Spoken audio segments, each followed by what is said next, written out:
Hello बच्चों, आप सब कैसे हैं? मैं उम्मीद करता हूं कि बहुत अच्छे होंगे। बच्चों, जैसा कि आपको पता है कि हमारा 11वीं क्लास का चैप्टर नंबर 6 चल रहा है और भारतीय अर्थव्यवस्था में हम लोग आपका ग्रामीण विकास की बात कर रहे हैं। और ग्रामीण विकास के अंतर्गत हमारा 6.3 यूनिट चल रहा है ग्रामीण क्षेत्र में साख एवं विपणन विपणन यानी कि ऋण और बाजार के बारे में हम लोग पढ़ रहे हैं। तो अभी तक हमने बाजार के बारे में तो नहीं पढ़ा है, लेकिन हम लोग जो आपका ऋण व्यवस्था है उसके बारे में हम लोग पढ़ रहे हैं। और हमने जो हमारा अंतिम लेक्चर हुआ था उस लेक्चर के अंतर्गत हमने देखा कि किस प्रकार से ऋण के कुचक्कर में आम जो व्यक्ति है, जो आपका किसान है, वो मजदूर आपका फंस रहा है।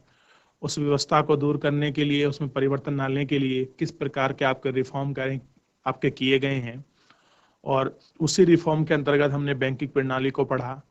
और बैंकिंग प्रणाली के साथ साथ बच्चों हम लोग अपना महिला स्वयं जो सहायता समूह है उसके बारे में पढ़ रहे हैं कि किस प्रकार से अति लघु साख कार्यक्रम के रूप में हमें महिला स्वयं सहायता समूह हमें मिल रहा है। और हम देख रहे हैं कि जो महिला स्वयं सहायता समूह है ये एक रोजगार भी अपना आपस में सर्जन कर रहा है, जिससे क्या होगा, आने वाले आपके समय के अंदर ये और विकसित होंगे। महिलाओं के स्वरोजगार में और ग्रामीण विकास में इसका एक आने वाले समय में बहुत बड़ा योगदान होगा। तो बच्चों, जहां से हमारा छूट गया था हम वहां से ही आगे अपना कंटिन्यू करेंगे। तो सभी बच्चे ध्यान देंगे डिजिटल बोर्ड की तरफ और कृपया अपनी किताब कॉपी पेंसिल लेकर बच्चों आप लोग सब बैठ जाइए। चलिए ध्यान देते हैं। तो बच्चों देखिए, जो हमारा लास्ट जो आपका लेक्चर हुआ था उस आपका लेक्चर के अंतर्गत हम लोग ये देख रहे थे कि किस प्रकार से हमें ऋण इकट्ठा करना है राशि, और हमें कैसे अगर कोई आपका मेंबर है वो उसको ले सकता है और बहुत कम ब्याज दर पर वो उसको ऋण मिलेगा और छोटी आसान किस्तों में वो उसको चुका सकता है, उसको लौटा सकता है।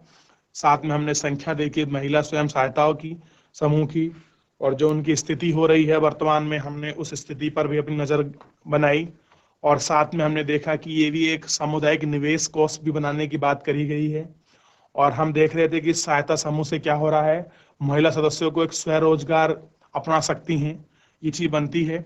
और इस प्रकार हम देख रहे थे कि जो हमें साख उपलब्ध होगी, इस साख को हम अति लघु साख कार्यक्रम भी कहते हैं या कहा जा सकता है। हम यहाँ तक आपका अपना जो मेन टॉपिक था बच्चों उसको देख चुके थे। क्लियर है? अब हमें इससे आगे अपना शुरू करना है, अपना कंटिन्यू करना है। तो सभी बच्चे पूरी तरह ध्यान देंगे, ठीक है? चलिए बच्चों ध्यान देते हैं जहां से हमारा टॉपिक से छूट गया था। क्लियर है? अब देखते हैं।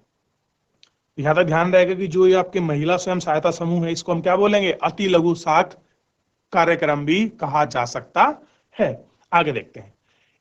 इस प्रकार से स्वयं सहायता समूहों ने महिलाओं के सशक्तिकरण में सहायता की है। अब देखिए, ये कह रहा है कि जो आपकी जो ये स्वयं सहायता समूह बने हैं, क्या बने हैं बच्चे? स्वयं सहायता समूह। ये क्या कर रहे हैं? जो हमारी महिलाएं हैं उनके लिए क्या कर रहे हैं? सशक्तिकरण में सहायता कर रहे हैं, यानी कि महिलाओं को डेवलपमेंट करने के लिए, उनको सशक्त करने के लिए उनकी सहायता कर रहे हैं। अब देखिए बच्चों, अगर महिलाओं को किस प्रकार से ये आप सशक्त करने के लिए सहायता कर रहे हैं ये हमें देखना होगा, क्योंकि वैसे हम देख चुके हैं। क्योंकि जब महिलाएं सशक्त होंगी उसके लिए क्या चाहिए? उनको रोजगार चाहिए। और रोजगार कैसा बना रही है? वो अपना स्वरोजगार बना रही हैं। जब स्वरोजगार बनेगा, उनके पास पैसा आएगा, आय आएगी, तो उनकी सामाजिक स्थिति अच्छी होगी। और सामाजिक अच्छी स्थिति होगी तो उनका शिक्षा परिवेश बढ़ेगा और उन्हें अपने अधिकार के प्रति जागरूकता मिलेगी। तो ये सब चीजें होंगी। ये किसके माध्यम से हो रही हैं बच्चों? तो कहीं ना कहीं जो स्वयं सहायता समूह है वो इसके लिए रिस्पॉन्सिबल है, जिम्मेदार है। आइए बच्चों अब इससे आगे देखते हैं। इसमें क्या कह रहा है कि जो महिलाओं के सशक्तिकरण में क्या होगी, सहायता की गई है। इन ऋण सुविधाओं का प्रयोग किसी ना किसी प्रकार से उपभोक्ता के लिए ही हो रहा है। कह रहे भी जो भी आपका ऋण दिया जा रहा है, इस ऋण के अगर हम प्रयोग की बात करें तो कहीं ना कहीं जो उपभोक्ता है यानी जो प्राप्त कर रहा है वो क्या हो रहा है, उसके लिए हो रहा है। कर्जदार उत्पन्न उद्देश्य के लिए व्यय क्यों नहीं करते? कह रहे जो आपके कर्जदार हैं उनका जो उत्पादन जो उद्देश्य है उसके लिए क्यों नहीं करते ऐसा कि अगर आपको जो कर्जदार है जिन्हें ये आपका कर्ज देना है, जिनको ऋण आपका लौटाना है, तो अगर वो ये उद्देश्य रखे हैं कि हम लोग उत्पादन करेंगे और व्यय करेंगे, ऐसा क्यों नहीं करते, इसमें ऐसी बात की गई है। अब इससे आगे हम लोग जानते हैं कि पूरा असल में मसला क्या है। तो ये जो असल में लास्ट में हमसे प्रश्न आपका बोल दिया गया है कि जो आपके कर्जदार हैं, जो कर्जदार हैं उत्पादन उद्देश्य के लिए व्यय क्यों नहीं आपका करते, ये लास्ट में हमसे प्रश्न लगा के छोड़ दिया है। क्लियर है? अब इससे आगे हम लोग आपका देखते हैं। तो अब एक नजर है बच्चों आपका ग्रामीण बैंकिंग और एक आलोचनात्मक मूल्यांकन, यानी कि जो हमारी ग्रामीण व्यवस्था के ऊपर जो हमने जिससे बैंक की हमने अपनी जो बैंक व्यवस्था बनाई है, उस बैंक व्यवस्था में एक आलोचनात्मक यानी कि उसकी आलोचना करते समय एक हमें मूल्यांकन करना है। क्लियर है? इस मूल्यांकन को हम ध्यान देंगे।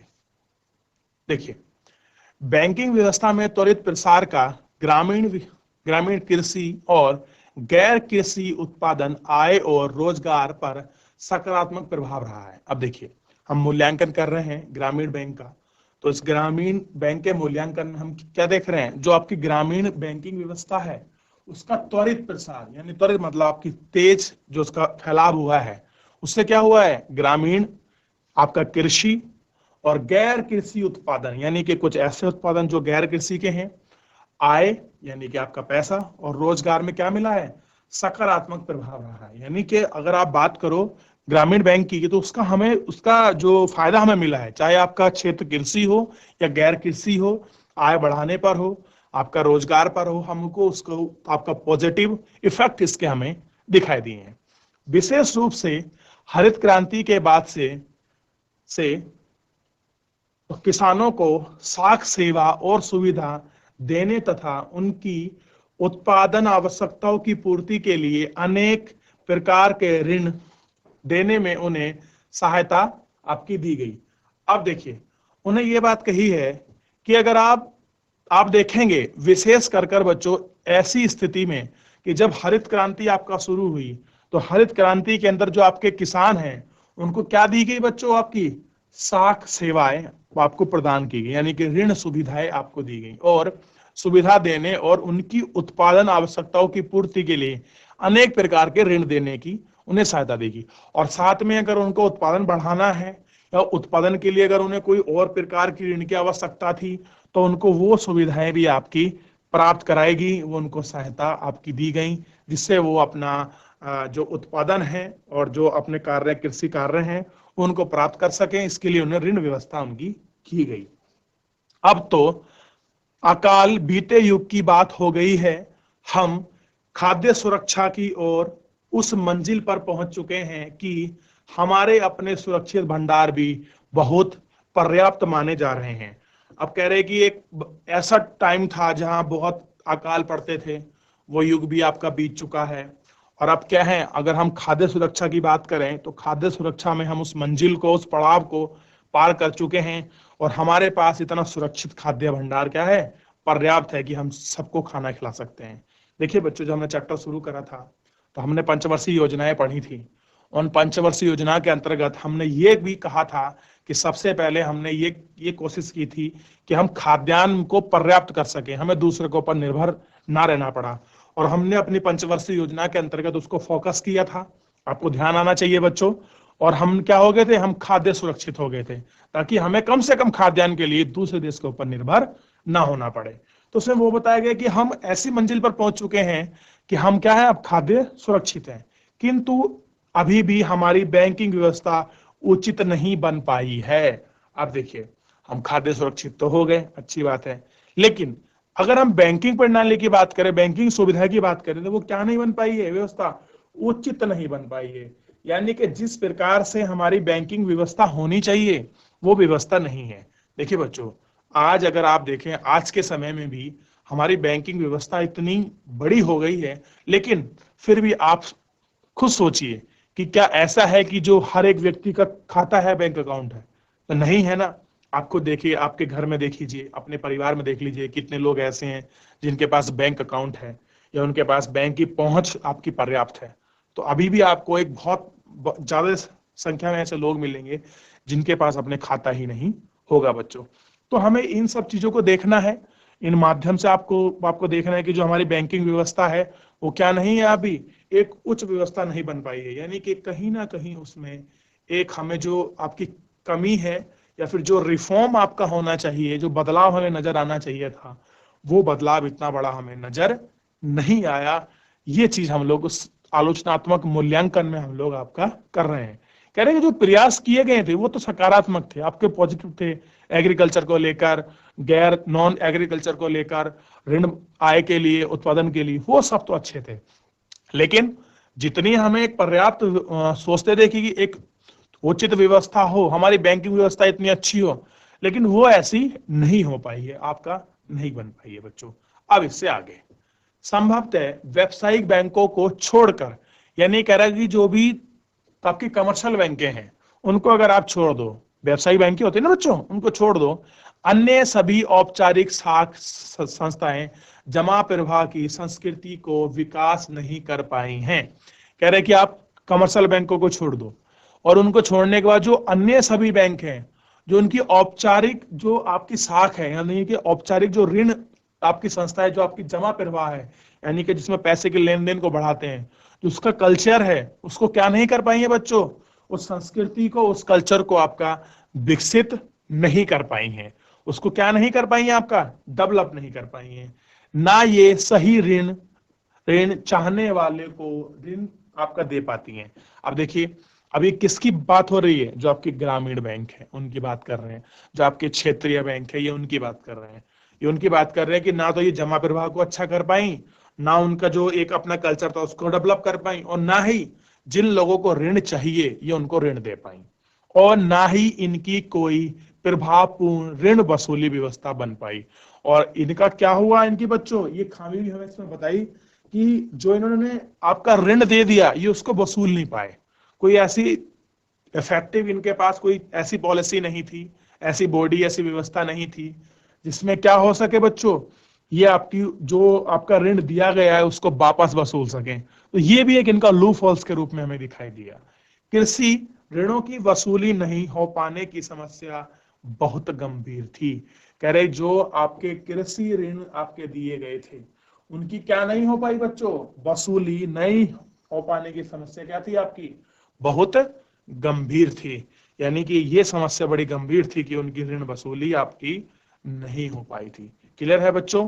तो यानी कि अगर आप एक इसका आलोचनात्मक अगर हम अध्ययन करें तो या हम तो इसका मूल्यांकन कर रहे हैं, इस मूल्यांकन में हमें यही दिखाई देगा कि व्यवस्था तो बहुत अच्छी थी और उसका त्वरित आपका विस्तार भी किया गया, और उसका रोजगार और आपके कृषि पर और गैर कृषि कार्यों पर उसका हमें अच्छा प्रभाव भी दिखाई दिया। और हरित क्रांति के बाद उसमें जो हमारे किसानों के ऋण की आवश्यकता थी वो भी पर्याप्तता मिली। लेकिन जिस प्रकार से जो आपकी कमर्शियल बैंकों को छोड़ दें, जो बाकी अन्य बैंक थी उनकी परफॉर्मिंग इतनी अच्छी नहीं थी, क्योंकि उसके कारण थे कि जो उनका मेन काम था वो उसको नहीं कर पा रही थी, ना तो ऋण दे पा रही थी, और जो ऋण दे भी दिया था उसको वापस नहीं प्राप्त कर पा रही थी। तो यानी कि जिस प्रकार की व्यवस्था आपकी होनी चाहिए थी बैंकिंग में वो इतनी अच्छी नहीं हो पा रही थी। कहीं ना कहीं एक हमें कमी के रूप में, आपके लूप होल्स के रूप में ये चीजें हमें बच्चों आपका दिखाई दें। अब इससे आगे हम लोग बच्चों देखते हैं। तो अब हमने एक आलोचनात्मक अध्ययन किया। इस अध्ययन में मैं उम्मीद करता हूं कि आपको चीजों के बारे में पता होगा। अब इससे आगे हम भी पढ़ते हैं, अभी कुछ और है। तो अब तक जितना हम लोग देख रहे हैं कि आखिर में क्या कमी है, उसकी लो फॉल्स क्या है, क्या उनके पॉजिटिव आपके पॉइंट है, इन पॉइंटों का हम लोग अध्ययन कर रहे हैं। ठीक है, चलिए बच्चे, अब सब बच्चे अपने बोर्ड की तरफ फिर एक बार ध्यान दीजिए, फोकस करिए। देखते हैं, कृषि ऋण का भुगतान ना कर पाने वालों की संख्या में लगातार वृद्धि हुई। अब देखिए हुआ क्या, जिन्होंने कृषि ऋण आपका ऋण ले लिया, जिन्होंने एग्रीकल्चर जो आपका ऋण लिया था, उन्हें क्या नहीं किया, भुगतान ना कर पाने वालों की संख्या क्या हो गई, लगातार आपकी वृद्धि हुई। यानी कि उनकी संख्या आपकी निरंतर आपकी बढ़ने लगी। बच्चों किसकी बढ़ने लगी, उन लोगों की जनसंख्या बढ़ने लगी, संख्या बढ़ने लगी जिन्होंने एग्रीकल्चर लोन लिया था लेकिन वो उसको वापस नहीं कर पा रहे, उनका भुगतान नहीं किया था। किसान ऋण का भुगतान करने में क्यों असफल रहे हैं। अब देखिए हमसे प्रश्न पूछा है कि जो ये संख्या बढ़ी है आपके किसानों की, जो एग्रीकल्चर लोन आपके लिए गए थे वो वापस नहीं हो रहे थे, तो किसान ऋण को भुगतान क्यों नहीं कर पा रहे थे। अब देखिए प्रश्न है ना बच्चों, इसमें आपका प्रश्न पूछा गया कि क्यों नहीं कर पा रहे थे, आपके क्यों असफल थे, और साथ में प्रश्न चिन्ह लगाया गया। अब देखिए क्यों नहीं कर पा रहे थे, आइए इसको हम देखते हैं। स्पष्ट है, कह रहे बिल्कुल साफ है कि किसान बड़े पैमाने पर ऋण अदा करने से इनकार कर दे रहे हैं। अब देखिए जो किसान हैं बड़े पैमाने पर यानी कि बहुत लार्ज स्केल पर क्या कर रहे हैं, ऋण अदा करने को क्या कर रहे हैं, इनकार कर रहे हैं कि भैया हम पैसा नहीं देंगे, उससे मना कर रहे हैं। इसका क्या कारण हो सकता है। अब देखिए फिर प्रश्न पूछ लिया, क्या पूछ लिया कि इसका क्या कारण हो सकता है कि किसानों ने क्या कर दिया है, ऋण देने के लिए मना कर दिया है। आप पूछ रहे हैं कि ऐसा क्या कारण इसका हो सकता है। ठीक, इस कारण को हम लोग आपका देखते हैं कि ऐसा क्या कारण है कि किसानों ने बोल दिया है कि जो बैंक ऋण दे रही है उनको चुका नहीं पा रहे हैं, और क्यों नहीं चुका पा रहे हैं, फिर पता लगा किसानों ने मना कर दिया है, और वो क्यों मना कर रहे हैं, क्यों नहीं चुका पा रहे हैं, इस स्थिति को हम लोग जानने की कोशिश करते हैं। देखिए, इसलिए सुधारों के बाद से बैंकिंग क्षेत्रों के प्रसार एवं उन्नति में कमी हुई। अब क्या हुआ, इसके बाद क्या हुआ, जो बैंकिंग सेक्टर आपके बढ़ने थे, जिन बैंकिंग क्षेत्रों में आपका डेवलपमेंट होना था, उनका प्रसार और उन्नति, मतलब जो उनका डेवलपमेंट था, जो उनका एरिया बढ़ना था, जो उनका डेवलपमेंट होना था, उसमें क्या आ गई आपकी बच्चों, कमी आ गई। अब ओबियस सी बात है, अगर बैंक आपकी घाटे में जाएगी, उसकी रिकवरी नहीं होगी, जिन्होंने पैसा दिया है वो चुकाने वाले पैसा नहीं चुकाएंगे, तो बैंक का डेवलपमेंट थोड़ी ना होगा। फिर क्या होगा, उसमें कमी होगी, उसकी साख में, उसका जो आपका डेवलपमेंट हमें मिलना चाहिए वो डेवलपमेंट नहीं मिलेगा। ठीक है ना। तो अब देखते हैं, स्थिति में सुधार लाने के लिए यह बैंकों ने अपनी कार्य प्रणाली में बदलाव लाने की जरूरत है। अब कह रहे जो भी सब चीजें हुई हैं इसमें क्या करना पड़ेगा, इनमें सुधार लाने के लिए जो उनकी बैंकिंग जो आपकी प्रणाली है, जो उनकी कार्य प्रणाली है, उस कार्य प्रणाली में क्या करना पड़ेगा उन्हें बच्चों, उन्हें बदलाव लाने की जरूरत है। उन्हें इसमें चेंजेस करने की क्या है बच्चों, आवश्यकता है, ताकि वे केवल ऋणदाता और ऋण लेने वालों के बीच में एक सेतु का काम कर सके। अब देखिए, अब केवल केवल मतलब जो आपका ऋणदाता है, ऋणदाता का मतलब जो आपको ऋण देगा, और जो आपका ऋण लेने वाला है यानी कि जिसको पैसे की आवश्यकता है, उसके बीच में क्या करे, एक सेतु। सेतु मतलब आपका पुल होता है, यानी कि ऋण लेना और ऋण देने के वाले के बीच में एक कोई काम करने वाला होना चाहिए, जिसको हम सेतु, यानी कि जो ऋण लेने वालों को भी जोड़े और ऋण देने वालों की। उन्हें उन्हें किसानों की मितव्ययता के बारे में बताना चाहिए कि जो आपके किसानों का रवैया है या जो उनकी कमियां हैं, उनकी चीजें हैं, उनके बारे में उनको बताना चाहिए, जिससे कि वे अपने वित्तीय स्रोत का कुशलतात्मक प्रयोग कर सकें। और जो उनकी कमी है उनको बताओ कि आप उनमें क्या करें, आप उनमें काम करो, उनको बताओ, और फिर क्या होगा, जो उनके वित्तीय स्रोत हैं उनमें क्या करो, आप कुशलता कर आप उनमें प्रयोग कराओ। तो क्या होगा कि जो स्थिति बनी हुई है उस स्थिति से हम लोग निकल सकते हैं। तो अगर हम इसके मूल्यांकन में बात करें बच्चों, तो उस मूल्यांकन के अंदर हमें यही चीज हमारे सामने निकल कर आई है कि देखिए, सरकार अपने प्रयास निरंतर अपने कर रही थी। उस प्रयास के अंतर्गत जो हमारी व्यवस्था है, उस व्यवस्था में जो हमारी क्षेत्रीय बैंक है, तो जितना उनका डेवलपिंग होना चाहिए, जो उनका डेवलपिंग परफॉर्मेंस हमें दिखाई देना चाहिए, वो इतना परफॉर्मिंग नहीं दिखाई दिया। उसके हमने कारणों को बढ़ा कि वो लोगों को पर्याप्त ऋण नहीं दे पा रही थी, या फिर जो दे दिया वो वसूला नहीं गया, उसके हमने कारणों को पढ़ा। तो जिससे बैंक का जो प्रसार होना था, जो बैंक बढ़ने थे, वो आपके नहीं बढ़ पाए, आपके पिछड़ गए। तो ये ऐसी चीजें थी जो हमने पढ़ी आपके ग्रामीण स्तर में, साख के बारे में और ऋण के बारे में, कि जो आपके ऋण व्यवस्था हमें देखने के लिए मिलेगी।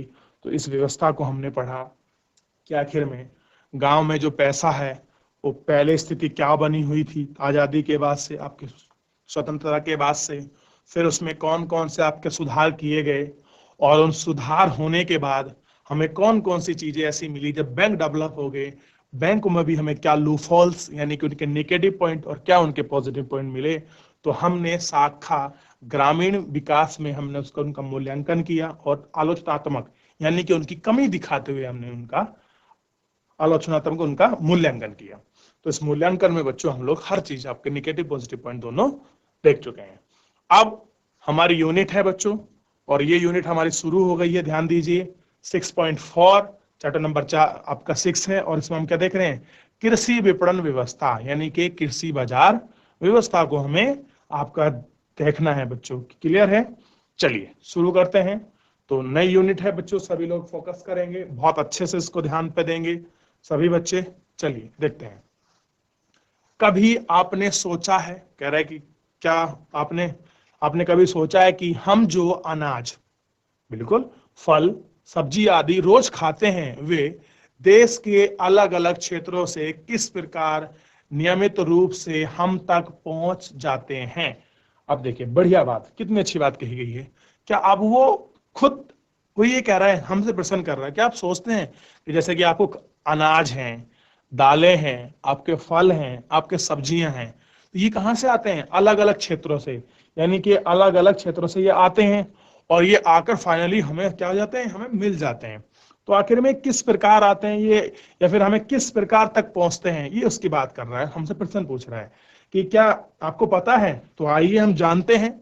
अगर नहीं भी पता है तो हम लोग सीखते हैं कि आखिर में किस प्रकार तक हम तक ये आपका पहुंचते हैं। इन्हें हम तक पहुंचने का माध्यम क्या है? बाजार व्यवस्था है बच्चों। क्या है? ध्यान रखेंगे सब लोग, क्या है? बाजार व्यवस्था है।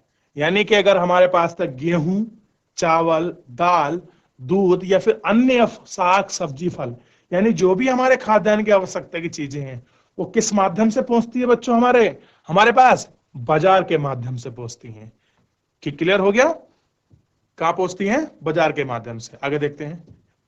कृषि विपणन का वह प्रक्रिया है जिसमें देश में उत्पादित कृषि पदार्थों का संग्रह, भंडारण, प्रसंस्करण, परिवहन, पैकेजिंग, वर्गीकरण और वितरण आदि किया जाता है। तो बच्चों, हम उसमें देख चुके हैं कि इसके अंतर्गत जो भी आपकी व्यवस्था है, कौन सी बच्चों? ध्यान रखिए, कौन सी व्यवस्था है? आपकी बाजार की व्यवस्था। और उस बाजार व्यवस्था में ये सारी क्या है? आपकी प्रक्रियाएं हैं। क्या है बच्चों? आपकी प्रक्रियाएं हैं। ठीक, तो बच्चों, इन प्रक्रियाओं के आपके माध्यम से, यानी कि आपके बाजार के माध्यम से, उस बाजार में क्या है? आपकी जो आपकी चीजें होती हैं वो किसी एक स्थान पर होती हैं, उनको परिवहन के माध्यम से, उनको पैकेजिंग के माध्यम से, उनको फूड प्रोसेसिंग के माध्यम से आप तक पहुंचाई जाती हैं। तो बच्चों, आज का समय हमारा समाप्त हो रहा है लेक्चर। तो जितना भी ये पूरा आपको प्रोसेस है अच्छा से, कि हमसे किस प्रकार तक हमसे आपकी चीजें हमें मिलती हैं, बाजार में कैसे तक पहुंचती हैं, आपका परिवहन का क्या उपयोग होता है, प्रोसेसिंग कैसे होती है, ये सब चीजें हम लोग अपने जो हमारा आपका लेक्चर होगा उसके माध्यम से हम लोग इनको सीखेंगे और बहुत अच्छे से आपका पढ़ लेंगे। तो आज के जो हमारा लेक्चर हुआ था, हमने उस लेक्चर के अंतर्गत हमने ग्रामीण साख को बहुत अच्छे से मूल्यांकन किया, और उस मूल्यांकन में हमने ग्रामीण साख व्यवस्था के बारे में पढ़ा, और साथ में उस पुराने ढांचे को भी पढ़ा जो हमें आजादी के बाद और आजादी के पहले भी हमें दिखाई दे रहा था, और किस प्रकार से बैंकिंग व्यवस्था ने उसको आपका खत्म किया, उसको हम लोग आपका देखा। क्लियर है बच्चों? तो अब हम ये देखेंगे जो हमारा आपका नेक्स्ट लेक्चर होगा कि बाजार व्यवस्था किस प्रकार से हमारी आवश्यकताओं की चीजों को हमें उपलब्ध करा पाती है, या किस प्रकार से हमारी चीजें पहुंच जाती हैं, और जो आपका ग्रामीण क्षेत्र है उस क्षेत्र में विपणन यानी कि बाजार की क्या व्यवस्था है। इन व्यवस्था की चर्चा हम लोग अपने नेक्स्ट लेक्चर में करेंगे। तो बच्चों, आज के लिए केवल इतना ही, मिलते हैं नेक्स्ट लेक्चर में। मुझसे जुड़ने के लिए बहुत बहुत धन्यवाद। आपका दिन शुभ हो और अपना कोर्स आप रिवाइज करते रहिए। धन्यवाद।